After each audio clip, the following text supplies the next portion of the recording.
বছর হলো ইফতার পার্টিতে যে দোয়াটা করছেন সেখানে জেমালগুলো মিছে মিছে মাথায় টুপি দিয়ে আর গায়ে হাজি রুমাল দিয়ে বসে আছে, ওরা পানি নিয়েছে? হ্যাঁ, তো তুমি কার জন্য হাত তুলে দোয়া করছো? যদি রোজাটা কবুল করাতে চাও, হারাম ইফতার ত্যাগ করে বাড়িতে খেজুর আর ছোলা দিয়ে পানি দিয়ে ইফতার করো।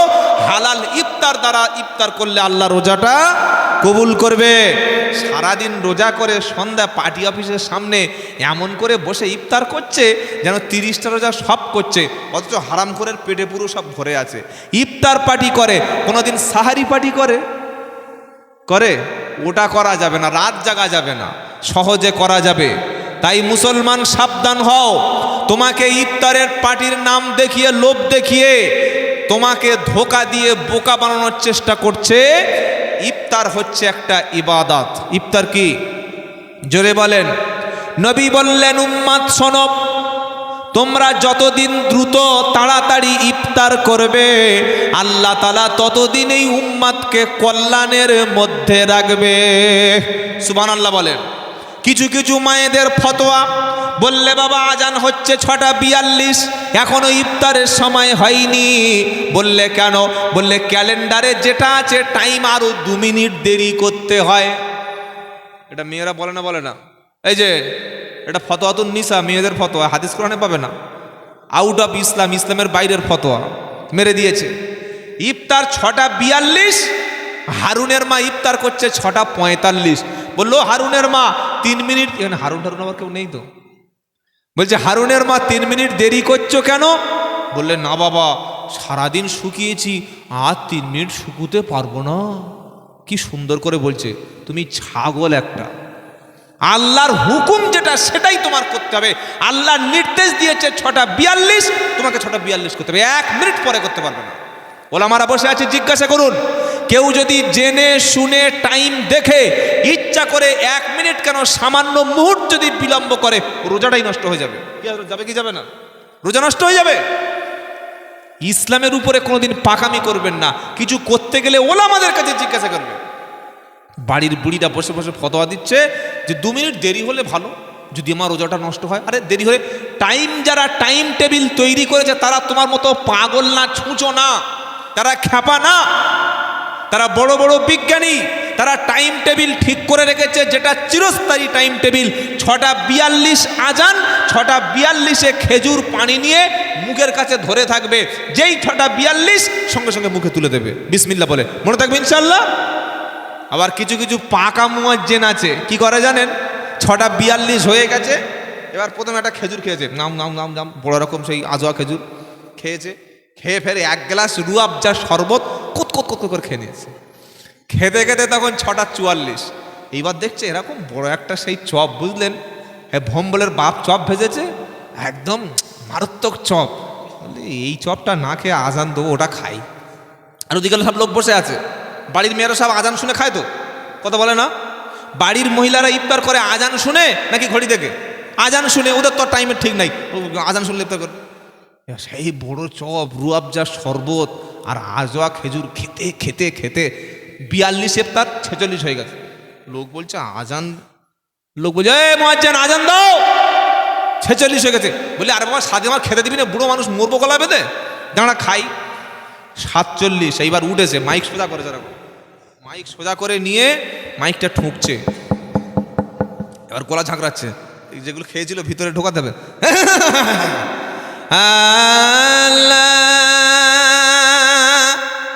এই কটা বাজে?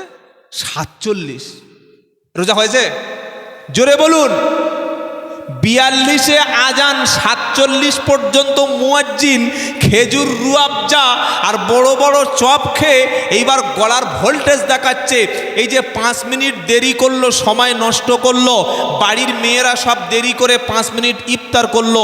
হযরত আপনি বলুন, রোজাটা হয়েছে না হয়নি? বলে দিন, বলে দিন, রোজা হয়েছে? রোজা নষ্ট হয়ে গেছে। এর জন্য দায়ীকে? এই পাকা মাল। কি বলেছি মনে থাকবে? মুখে খেজুর দিয়ে বা পানি দিয়ে আগে আজান দাও, মনে থাকবে ইনশাল্লাহ। এই ভাই জানে আমার মসজিদে আমি কি করি জানেন? মুয়াজ্জিন সাহেব আজান দেয় না দেয়, আমি ঘড়ি নিয়ে বসে থাকি, কম্পিউটার টাইম যেই দেখবো 42 সমস্যা খাবো। হুজুর বলে খাচ্ছেন, রোজা হচ্ছে আমি না, আগে আমার রোজাটা হবে, তোদের হবে না। বলে কেন? না, আল্লাহ সময় মতো ইফতার করতে বলেছে, ইফতারের সঙ্গে আজানের কোনো সম্পর্ক নেই। কি বলছি বুঝতে পারছেন না? আপনি সেই প্লেনে যাচ্ছেন বিদেশে কিংবা ট্রেনে আছেন, ট্রেনে আজান শুনতে পাবেন নাকি? নাকি ট্রেনে আপনাকে আজান দেবে? তো 6:42 হয়ে গেছে, আপনি কি ইফতার করবেন না করবেন না? আজানের সাথে সম্পর্ক হলো ইফতারের সঙ্গে, সম্পর্ক হলো সময়ের। ইফতারের সঙ্গে আজানের কোনো সম্পর্ক নাই। তবে হ্যাঁ, মাগরিবে রমজান মাসে আজানটা যথাসময় কেন দেওয়া হয়? যে আজান শুনে মানুষ, আমরা বাঙালিরা ইফতার করি। আমেরিকা, ইউরোপ, কানাডা, ফ্রান্স, অনেক অমুসলিম খ্রিস্টান দেশে এখনো পর্যন্ত লাউড স্পিকারে আজান দিতে দেয় না। তো সেখানকার লোক ইফতার করে না। টাইম সঠিক দেখে ইফতার করবেন। আর যারা মুয়াজ্জিন, তাদের এই রেসপন্সিবিলিটি, এই দায়িত্ব যেন থাকে, তারা এতটা রেসপন্স যেন তাদের এইটুকু থাকে যে টাইম হয়ে গেছে, সঙ্গে সঙ্গে মুখে একটু কিছু দিয়ে আজান দেবো। কথা মনে থাকবে ইনশাআল্লাহ। বাড়ির মহিলারা এই ভুলটা সবচাইতে বেশি করে। ও আজান হয়েই যাচ্ছে, ওদিকে তরকারি নেড়েই যাচ্ছে, শেষে একটু কোনো রকমের ছোলা দিয়ে খাওয়া শুরু করে দিল। ইফতার রোজা নষ্ট হয়ে যাবে। খেয়াল করবেন, সাহারি দেরি করে করা সুন্নাত, আর ইফতার তাড়াতাড়ি করা, জোরে বলেন, সুন্নাত। কথা মনে থাকবে ইনশাআল্লাহ। রমজান মাস সামনে আসছে, আমরা চেষ্টা করব শুধু আমি ইফতার করব না, আমার প্রতিবেশী যদি কোনো ব্যক্তি ক্ষুধার্ত থাকে, গরিব থাকে, এতিম থাকে, দুস্থ থাকে, আমি তাকে 2 কেজি ছোলা, 1 কেজি চিনি আর 1 কেজি মুড়ি আর একটু কোনো খেজুর দিয়ে তার বাড়িতে পাঠানো। কোনো এতিম বিধবা মা, দুস্থ ব্যক্তি কিংবা আমার প্রতিবেশী, তারা যদি আমার সামান্য হাদিয়া তোহফা, রমজান মাসের ছোলা, চিনি, খেজুর, সামান্য সামগ্রী দিয়ে তারা ইফতার করতে পারে। হয়তো সেই মা রোজা রেখেছে, সন্ধ্যাবেলা পানি ছাড়া কিছু নাই, খাবার তার বাড়িতে কিছু নাই, আপনার খেজুর, আপনার ছোলা, মুড়ি, চিনি দিয়ে যে ইফতার করলো, আপনি যে ইফতারে সহযোগিতা করলেন, রোজাদার ব্যক্তি রোজা রেখে যে সওয়াব পাবে, ইফতার করে রোজার সহযোগিতা করার জন্য আল্লাহ সেই সওয়াব আমলনামায় দিয়ে দেবে। সুবহানাল্লাহ পড়েন। এজন্য আমরা রমজান মাসে ইফতার বিতরণ করি কি করি না? এটা অত্যন্ত ভালো কাজ, অত্যন্ত ভালো কাজ। এই কাজের দায়িত্ব মসজিদ কমিটি তো নেবে। কারা নেবে? মসজিদ কমিটি। দেখবে পাড়ায় কোন এতিম, বিধবা, দুস্থ মা, বিধবা মা, এতিম বাচ্চা, এমন গরিব মানুষ যার ইফতার কিনতে পারে না, মসজিদের ক্যাশ বাক্স থেকে টাকা নিয়ে পাড়ায় মানুষের চাঁদা তুলে এতিম, বিধবা, মিসকিনের ইফতারের ব্যবস্থা করবে মসজিদ কমিটি। এ দায়িত্ব কার? মসজিদ কমিটি। বলে হুজুর ওসব সময় নাই, বরং কি হচ্ছে জানেন? ওই যে তারাবির কথা বলছিলাম, কোনটা বলবো, সব দিকে রোগ। আপনি কোথায় বলবেন বলুন তো দেখি? তারাবির রমজান মাসে রোজা 20টা শুরু হলে কমিটির লোক এবার পাড়া থেকে টাকা তোলে কি তোলে না? কতগুলো ভুল খালি দেখুন, একটা করে ভুলগুলো শুনলে চোখ হ্যাং হয়ে যাবে, চোখ আর চাইতে পারবে যে কি বলছে রে। হাফেজ সাহেবের নামে তারাবির টাকা তুলছে, হাফেজ সাহেব খতম তারাই পড়াচ্ছে, টাকা দাও, খতম তারাই পড়াচ্ছে, টাকা দাও। এবার 200 টাকা, 300 টাকা, 500 টাকা করে দিল। হিসেব করে দেখতে পাওয়া গেল 29,500 টাকা হয়েছে। সেক্রেটারি বললো ঠিক আছে, ওটা আমি 30,000 করে দিই, আমি 500 টাকা দিলাম। কত টাকা হলো? কত হলো? পাড়ায় বলে বলে তুলছে হাফেজ সাহেবের খতমের টাকা, তারাবি পড়ানোর খতম তারাবির টাকা, 30,000 টাকা ক্যাশ জমা করে, আর লাস্ট জুমার দিন ইমাম সাহেবকে বাইরে রেখে ক্যাশিয়ার, সেক্রেটারি, সভাপতি সবাই মিলে গুনে, আর ঈদের দিন বলছে হাফেজ সাহেব বললে কি অসর চাঁদা একটু কম উঠেছে জানো না, রাখো 12 রাখো। কত টাকা ওর থেকে বাদ গেল?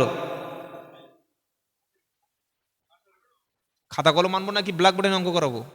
এই যে 30 উঠেছে, হাফেজ সাহেবের 12 দিচ্ছে, 18,000 টাকাটা হাফেজ সাহেবের নাম করে তুলে যে ঝেড়ে দিল, ঘেপে দিল, অথবা মসজিদে জমা করলো, এটা সম্পূর্ণ নাজায়েজ এবং হারাম।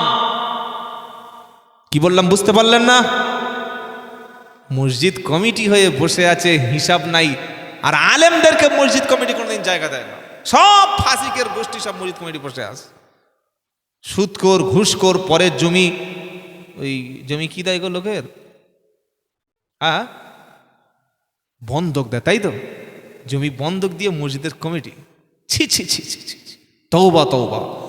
মসজিদ কমিটির মধ্যে সেই লোক জায়গা পাবে নামাজি, কোরআনওয়ালা, যাকাত দেনেওয়ালা, আল্লাহ ছাড়া অন্য কারোর ভয় পায় না। সূরা তাওবার 18 নম্বর আয়াত আল্লাহ পরিষ্কার শুনিয়ে দিয়েছে, সুদের ব্যবসা করে মসজিদের ক্যাশিয়ার, লটারির টিকিট বিক্রি করে তাকে মসজিদের ক্যাশিয়ার পদে বসিয়ে দিয়েছে, পরের জমি বর্গা দিয়ে খায়, জমি বন্ধক দিয়ে হারামের টাকায় ভুড়ি করেছে, আর ও মসজিদের ক্যাশিয়ার কে ওই পদে বসিয়ে দিয়েছে? মসজিদ কমিটির সেক্রেটারি, সভাপতি সেই লোক হবে। কোন লোক? ইমাম বাড়িতে চলে গেলে ইমামের অবর্তমানে মসজিদে নামাজ পড়াতে পারবে, সেই লোক হবে মসজিদের সভাপতি। কথা মনে থাকবে ইনশাআল্লাহ। ফাসিক লোককে মসজিদের ক্যাশিয়ারের পদে বসিয়ে দিয়েছে, 30,000 টাকা ইমাম সাহেবের নামে তুলে। কোন অধিকারে তুমি তার 18,000 টাকা দিলে? কোন অধিকারটা তোমাকে দিয়েছে বলো? এটা করে কি করে না? মসজিদে টাইলস, মসজিদে এসি, মসজিদে কি নাই, মসজিদে ঢুকলে যেন জান্নাতে ঢুকে পড়েছি। এই পরশুদিন আমার প্রোগ্রাম ছিল বর্ধমান জেলার রায়না, পূর্ব রায়না, মাধবদিঘি, ওখানে কয়েক হাজার লোক, হাজার হাজার লোক এসছে, আলহামদুলিল্লাহ, বিশাল বড় প্রোগ্রাম। তাই বললাম, ভাই ইমাম সাহেব কেউ আছেন? একজন বললে, হ্যাঁ হুজুর আছি। বয়স্ক লোক। হুজুর একটু দাঁড়ান, ভাই দাঁড়ান, কিছু মনে করবেন না। কতদিন আছেন? 18 বছর আল্লাহ খেদমত করাচ্ছে। কত টাকা দেয়? কত টাকা দেয়? বললে 6,000 টাকা। আমি যদি মিথ্যা বলি, আল্লাহ যেন আজকের রাত্রেই আমাকে যেন দুর্ঘটনায় মৃত্যু করিয়ে দেয়। কি বলছি বুঝতে পারছেন না? ওয়াল্লাহি আল্লাহকে সাক্ষী রেখে বলছি, বৃদ্ধ মানুষ, তিনি বলছেন দাঁড়িয়ে, 18 বছর মসজিদে ইমামতি করছি, 6,000 টাকা। তোমার চোখ কোথায় গেছে? মসজিদে যদি টাইলস ছিল না, নামাজ হয়নি, এসি ছিল না, নামাজ হয়নি, মসজিদে ফ্যানের নিচে নামাজ হয় না, যত চর্বি যত গরম সব মসজিদে, সারাদিন রাস্তায় ঘামছে, আর মসজিদে গিয়ে পাখার তলায় বসছে। বিল আসলে বিল দিবি 1 টাকা, 1 টাকা তো বিল দিবি না কারেন্টের। কি বুঝলেন? এলাকায় যত মসজিদের সম্মানিত ইমাম আছেন, আমি গুনাহগার, আপনাদের দুটো পায়ে ধরে বলে যাচ্ছি, রমজান মাস শুরু হলে ইমাম সাহেবের বেতন যা আছে, মিনিমাম কি আছে জানার দরকার নাই, মিনিমাম 2 করে 1,000 টাকা বাড়িয়ে দেবেন। বলুন ইনশাআল্লাহ। ইনশাআল্লাহ তো আসতে পারেন, তার মানে টাকা কমিয়ে দেবেন নাকি? জোরে বলুন ইনশাআল্লাহ। এটা পাড়ার যুবক ছেলেরা পারবে। বাবা, আপনি মসজিদ কমিটির লোক নাকি? চলে যাচ্ছে নাকি? সাবধান, ওটার সুযোগ নাই। আর কতক্ষণ বলবো? একটু বলি হালকা করে নাকি? কি বুঝলেন? ইমামদের বেতন বাড়ান, ইমামদের সম্মান দেন, আল্লাহ জাতিকে সম্মান দেবে। বলুন সুবহানাল্লাহ। জোরে বলুন সুবহানাল্লাহ। প্রত্যেকটা মসজিদের ইমামের ঠিক মতো সংসার চলে না, ইমামের বিবির ঠিক মতো একটা কাপড় কিনে দিতে পারছে না, ইমামের বাচ্চাটা ভালো স্কুলে পড়াতে পারছে না, ইমামের মা অসুস্থ হয়ে গেলে মাসে টাকা পাঠাতে পারছে না, আর খালি বলছে হুজুর এত টাকা নিয়ে কি করে বলুন তো? এটা বলবেন না। হ্যাঁ, যদি আপনার মাটির মসজিদ পাবা, মসজিদে ইনকাম নাই, ফ্রি ফ্রি নামাজ পড়ে দেবো, অসুবিধা নেই, ফ্রি ফ্রি নামাজ পড়াবো। সেদিন একজন বলছে, হুজুর আপনারা বক্তারা বক্তব্য করে টাকা নেন কেন? আমি বললাম, এই হারামখোর, তুই তোর মসজিদের ইমাম সাহেবের 30,000 টাকা দে, 1 পয়সা টাকা নেবো না। আর এমনিতে আমি টাকা কার কাছে চাই না, কেউ বলতে পারবে না আমি টাকা কার কাছে ডিমান্ড করি। যা দেবেন খুশি করে বলুন আলহামদুলিল্লাহ, এটাই আমার কথা। ওই হাওয়ারের বক্তা আমি নই যে 2 ঘন্টায় 20,000, 15,000, 30,000 টাকা। কোনো কমিটি বলতে পারবে না যে এত টাকা না দিলে যাব না। বলি না কেন? এটাকে দিনের দাওয়াত মনে করে যদি একটা মানুষ হেদায়েত হয়, এটাই আমার জন্য যথেষ্ট। আলহামদুলিল্লাহ, আলহামদুলিল্লাহ বলেন। আচ্ছা, যে রোগের ওষুধগুলো পড়ছে, এই রোগগুলো সমাজে আছে না নাই? আছে, আছে। কিছু কিছু লোক বলছে জলসা দিস না, লাভ নাই, ওসব লাভ নাই, ফানসান দে। কি বলো? যারা বলছে জলসা দিস না, তারা ফানসান দিলে খুব খুশি হবে, তাই তো? এই যে আপনি এখানে বসে বসে যতগুলো কোরআনের আয়াত শুনলেন, একটা অক্ষরে 10টা নেকি আল্লাহ দিয়েছে কোরআন পড়ে। আর শুনলেও সমান নেকি, শুনলে নেকি, পড়লে নেকি, কোরআন দেখলে নেকি হয়। সুবহানাল্লাহ বলবেন না? শুনলে নেকি, পড়লে নেকি, কোরআন দেখলে নেকি হয়। কোরআন পড়ে আমল করলে জান্নাত পাওয়া যায়। জোরে বলুন সুবহানাল্লাহ। তারাবির নামাজ আমরা আদায় করব, ইমামকে যোগ্য বেতন দেব, আর রমজান মাস যখন শুরু হবে আমরা আল্লাহর সন্তুষ্টির জন্য রোজা রাখব। বুখারী মুসলিমের হাদিস, মুত্তাফাকুন আলাইহি। আল্লাহর নবী বলেন, কোন ব্যক্তি যদি আল্লাহর সন্তুষ্টির জন্য একটা রোজা রাখে, ওই ব্যক্তিকে আমার আল্লাহ কিয়ামতের দিন জাহান্নাম থেকে 70 বছর দূরত্ব দূরে সরিয়ে রাখা হবে। জোরে বলুন সুবহানাল্লাহ। জান্নাতের যতগুলো দরজা রয়েছে তার মধ্যে একটা দরজার নাম হলো রাইহান। কি নাম বললাম?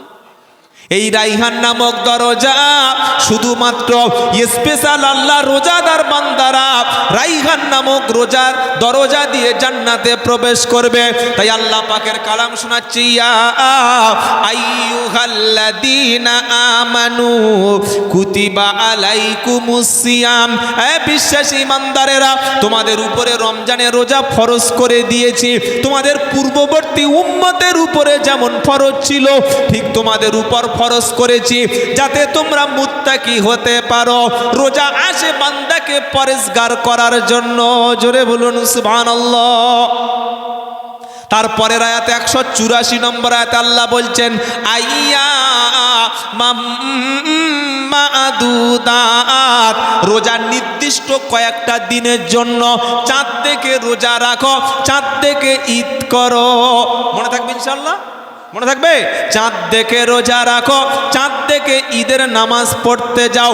আল্লাহ বলছেন আইয়ামাম মা'দুদাত, রোজা নির্দিষ্ট কয়েকটা দিনের জন্য। তবে ফামা কানা মিনকুম মারিদান আও আলা সাফারিন ফাইদ্দাতুম মিন আইয়ামিন উখর। রোজা রাখার মধ্যে, রমজানের মধ্যে যদি তোমাদের মধ্যে কোনো ব্যক্তি অসুস্থ থাকে অথবা যদি সফরে যায়, এই অবস্থার এই দিনগুলির রোজা অন্য সময়ে ইচ্ছা করলে করে দিতে পারে। দুটি কথা, একটা হলো অসুস্থ আর একটা হলো সফর।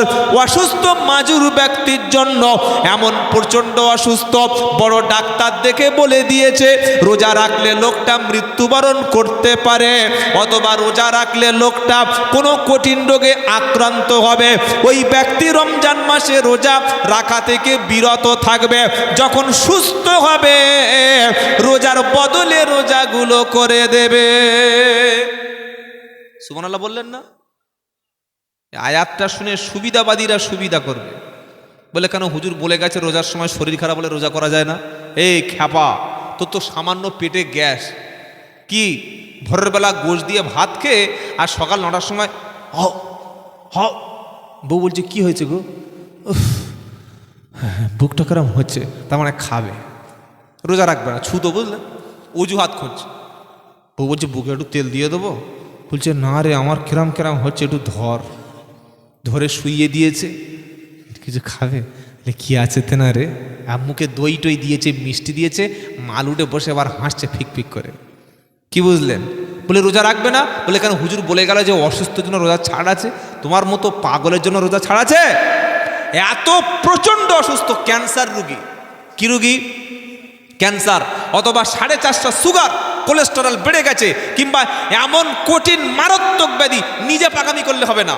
কোনো MBBS, কোনো সুপার স্পেশাল ডাক্তার যদি আপনার হাত ধরে আপনার ব্লাড টেস্ট করে, ইউরিন টেস্ট করে, পুরো শরীর ফুল বডি চেক আপ করে ডাক্তার পরামর্শ দেয় যে 10 ঘন্টা 12 ঘন্টা রোজা করলে পানি বা খাবার না খেলে তুমি মৃত্যু মুখে পতিত হয়ে যেতে পারো, মারা পড়তে পারো, তাহলে আল্লাহ তাআলা এই রকম ব্যক্তির জন্য যতদিন না সুস্থ হচ্ছে ততদিন তার জন্য রোজা থেকে তাকে রুখসত দেওয়া আছে, রোজা থেকে ছাড় দেওয়া আছে। সামান্য একটু গ্যাস হচ্ছে, দুবার ঢেকুর তুলে পাঁদা খেয়ে বসে আস, এই জন্য ছাড় নাই। মনে থাকবে ইনশাআল্লাহ। আর বাড়ির মেয়েদের পেটে বাচ্চা আসলে মায়েরা অজুহাত খোঁজে, পেটে 1 মাসের বাচ্চা রোজা করে না, 2 মাসের বাচ্চা রোজা করে না।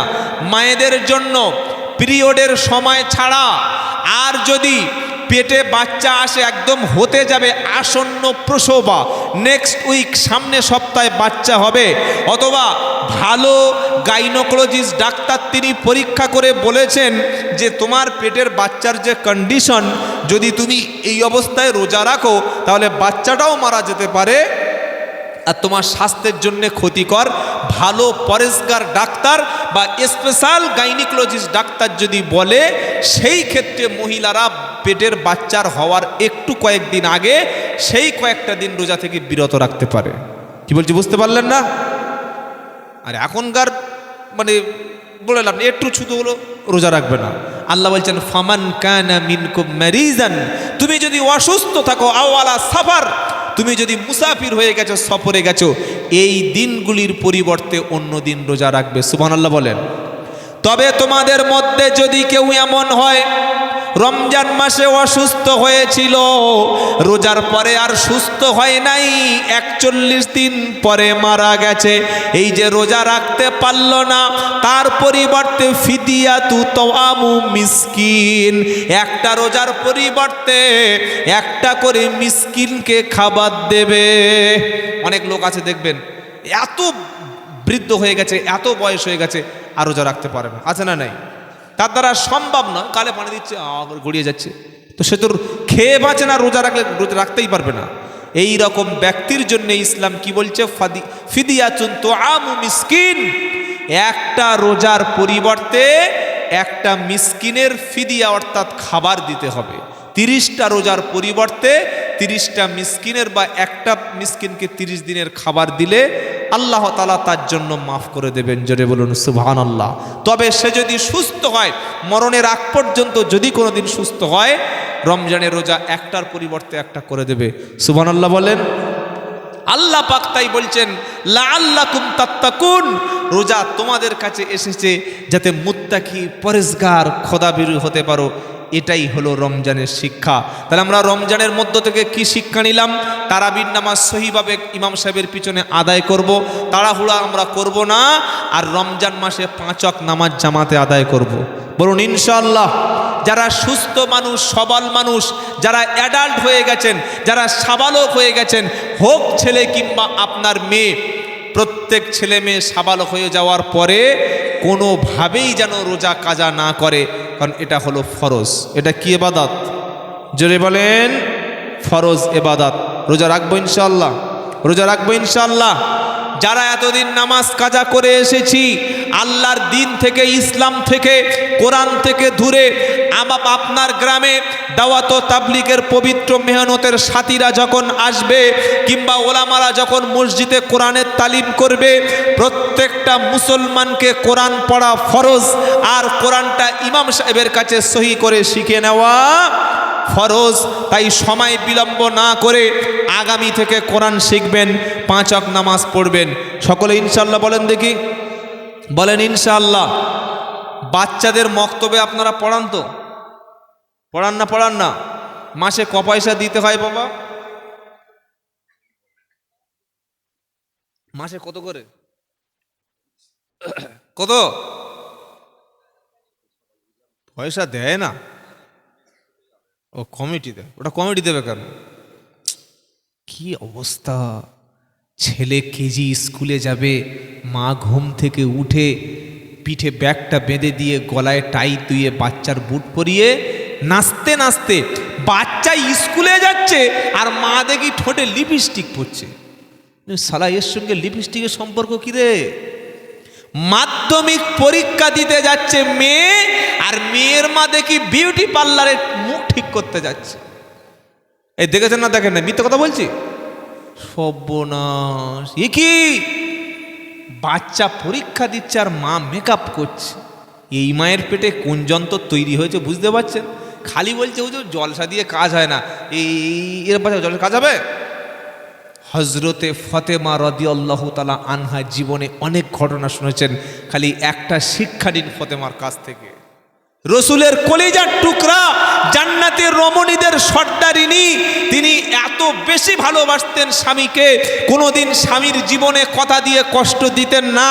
আর আপনারা যারা বসে আছেন, যদি বলি যে বিবি স্বামীর কথা দিয়ে ব্যথা দেয়নি, কষ্ট দেয়নি, এরকম স্বামীকে আছেন, হাত তুলুন। হাত আর উঠবে না, তখন পা উপরে উঠে যাবে। কি বলছি বুঝতে পারছেন না? এমন এমন কথা মেয়েদের, এরা নফল নামাজ পড়বে বেশি, নফল রোজা করবে বেশি, দান সৎকা করবে বেশি, দান করবে, কোরআন পড়বে, সব করবে বেশি, কিন্তু কথা দিয়ে কষ্ট দেয়।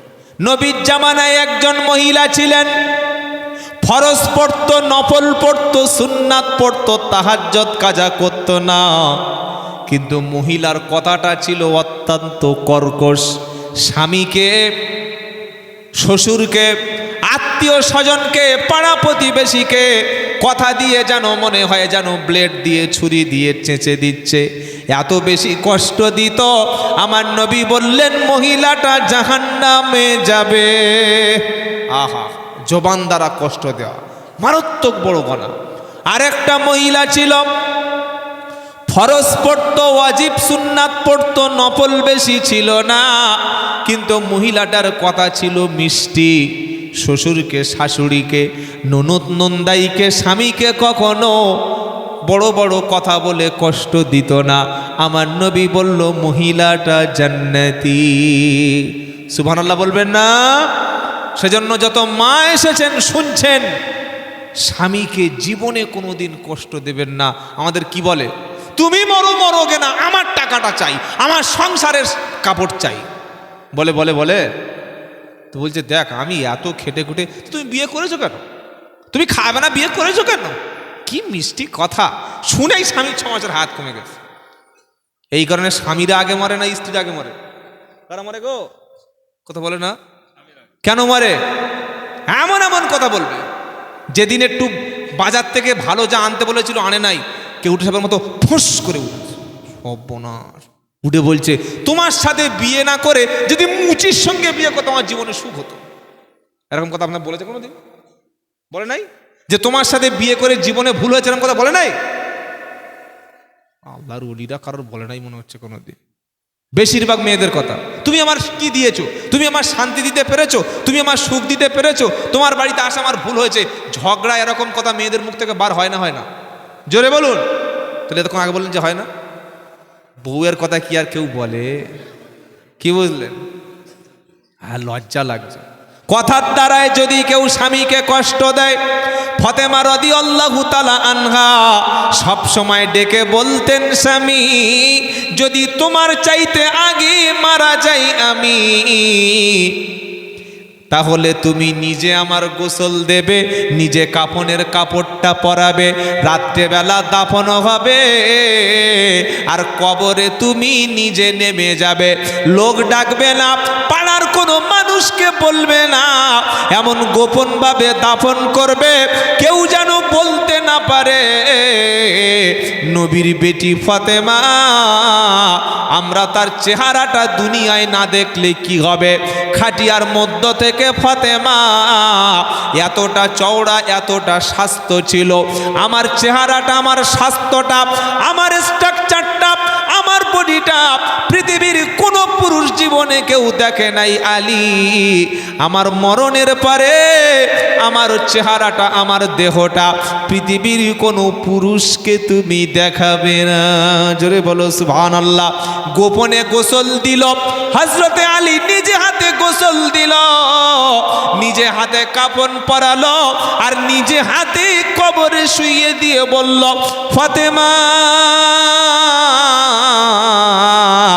নবীর বাড়ি থেকে তোমাকে এনেছিলাম, নবীর কাছে তুমি যেভাবে সুখে ছিলে, শান্তিতে ছিলে ফাতেমা, আমি তোমাকে সেইভাবে রাখতে পারলাম না।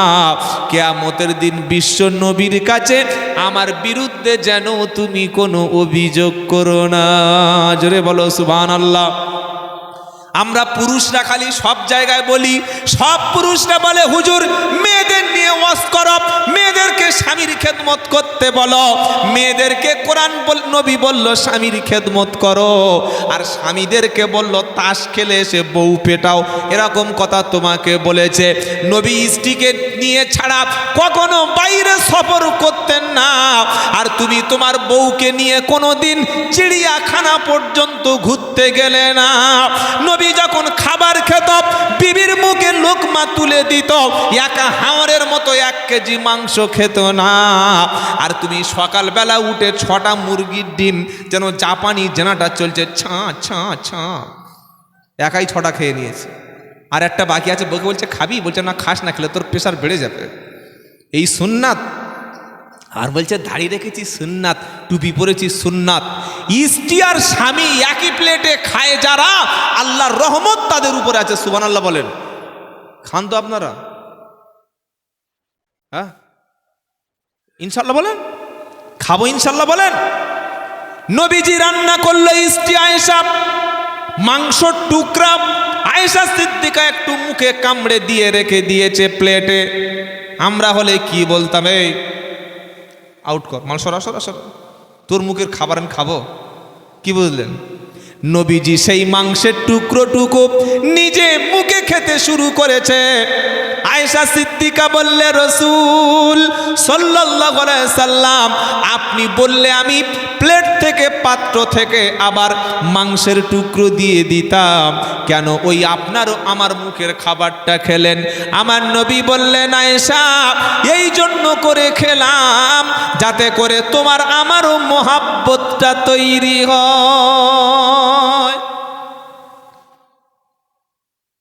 জীবনে কোনোদিন বাড়ির মেয়েদের খাবার কিনে আনে না। এটা জলসা হচ্ছে, এটা ঈদের দিনে 2টো ফুচকা, একটু ভালো খাবার বউকে হাতে একটু দাও, খুশি হবে। ও হারাম করে শালিকে নিয়ে ফুচকার দোকান ফুরিয়ে দিয়েছে। বুঝলেন? শালিকে বলছে খেয়ে নে, আর ফুচকাওয়ালার বলছে দিয়ে দে। কি বুঝলেন? কবরে গেলে ঘাড় পিছন দিকে ঘুরিয়ে দেবে মেরে। ওই কবরে লাশ শোয়ানোর সময় দেখি ঘাড় ঘুরে গেছে, বললে কেবলার দিকে করে। সেটা একটা লোক আমাদের গ্রামে মারা গেছে, বুঝলেন? বেশি দিন হয়নি, 1 মাস 1.5 মাস আগে। এবার কবরে শোয়াচ্ছে, তো ও খেপা জীবনে নামাজ পড়তো না, বুঝলেন? সবসময় গাঁজার দিকে মুখ, কোথায় ওই কি বুঝলেন ক্যারাম বোর্ডের দিকে মুখ থাকতো, ওদিকে ওই ড্যান্স হাঙ্গামার দিকে মুখ থাকতো।